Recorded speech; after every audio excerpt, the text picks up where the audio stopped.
Today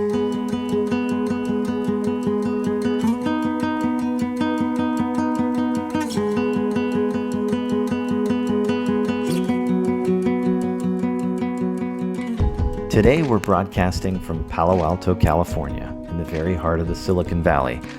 Palo Alto has been the birthplace of some of the world's leading technology and life science companies, making Palo Alto the startup capital of the world.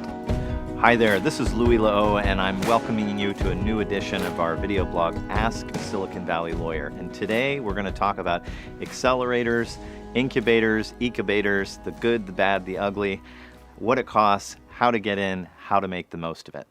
What is an accelerator? What's an incubator? What's an ecobater? The first accelerators were created in the mid-1980s, and the most famous accelerator was created in 2005 called Y Combinator. An incubator really is the same thing, except for it implies that perhaps there's real estate space that comes along with the accelerator program. What's an ecobater?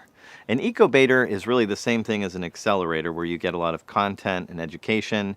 You get real estate space like you would in an incubator, but it's done in a cadre of other companies, government organizations, potentially NGOs, potential customers or suppliers, other people doing development, so that you have more of an ecosystem within which to innovate. So what's the big deal about accelerators and incubators? Well, let me tell you. It's harder to get into Y Combinator than it is to get into Harvard or Stanford, believe it or not. So how do you get in? Well, there's a detailed application process. There's an interview. If you get selected for one, doesn't mean you're going to be selected for the other. It's a very big deal. Why is that? Well, some of the best accelerators have produced some of the best companies. Dropbox and Airbnb and SendGrid have all had huge successes, and many of their entrepreneurs will tell you that it's thanks in large part to the great training and education they got in the accelerator program. Should you pick an accelerator program, and why? At last count, there were something like 2,000 accelerator or incubator programs registered with technology and government agencies around the world. Not everyone is right for you. You should pick one that's ideal for the target market that you're trying to attack, your geography, your industry vertical and sub-vertical, and the network of alumni that it has. Some entrepreneur teams, particularly those that have raised money before, exited before, wouldn't really benefit from an accelerator program, and it isn't free. Some accelerator programs will ask you for 7% of the equity in your company and will invest $150,000 for the privilege. If you do the math and you look at the valuation, they're essentially putting a valuation on your company, which you may or may not be okay with. What does it cost to join an accelerator? And what does an accelerator bring you in terms of value? Some accelerators will advertise the cash investment that they make, the services they provide, the alumni network that they provide, and the ecosystem of other companies that you'll be working with.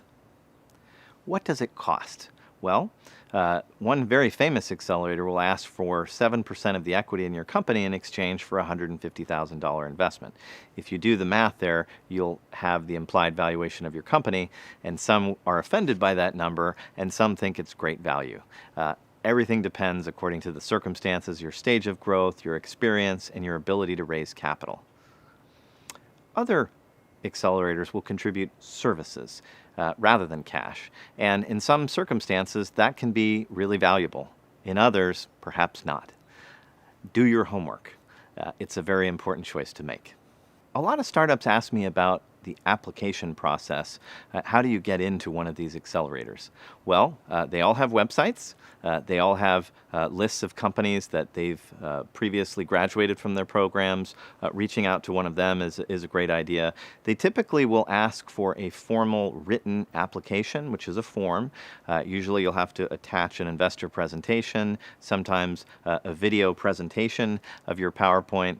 And if you're selected for the next round, you'll be asked to participate in an interview. Usually it's an interview with the leaders of the accelerator program. Sometimes they include alumni. Everyone's trying to pick the very best companies. Finally, some accelerators will ask for references. They could be asking for references from angel investors, your attorneys, your accountants, prior employers. Make sure that you put your best foot forward.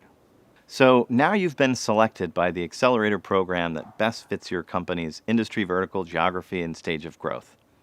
How do you make the best of it? Well, as a famous writer once said, showing up is 80% of success. Make sure that you and your other co-founders attend every meeting. Whether it's in person or virtual, there's an amazing amount of content that you have the opportunity to learn. In addition to the amazing content that hopefully will be imparted to you during these virtual or in-person presentations, you're going to have the opportunity to meet the best and the brightest. Maybe you're still looking for one of your co-founders. Maybe one of your co-founders is loose in the saddle and you meet somebody. This is a great place to meet other co-founders, potential sources of talent, as well as investors and advisors. Each of these accelerator programs also has an amazing alumni network. You want access to that, whether it's other entrepreneurs, investors in those entrepreneurs, talent. This is an amazing hunting ground for you to help grow your startup. Most accelerator programs will finish with a graduation, and that graduation is usually a demo day, which is a big event where investors and technologists and other members of the ecosystem that you're a part of are invited to come and see the graduates of the accelerator program. And you'll probably have the opportunity to give a 5, 10, or 30-minute pitch of your company and then mingle with them for the day. So it's a great chance to find investors for your company. One of the very best advantages of an accelerator or incubator program is the alumni network. After the graduation, after the demo day, you're going to have access to that database of contacts, whether it's other entrepreneurs, founders, or investors, and the organizers of the accelerator will likely be very incentivized to see you successful, and they're going to help make introductions, warm introductions, network your way into getting in front of the very best investors. If you have any questions about joining an accelerator or incubator program, please don't hesitate to reach out to me. I'm Louis Lehot, the founder of L2 Counsel, and you can find me on the internet at L2Counsel.com. Thanks for joining.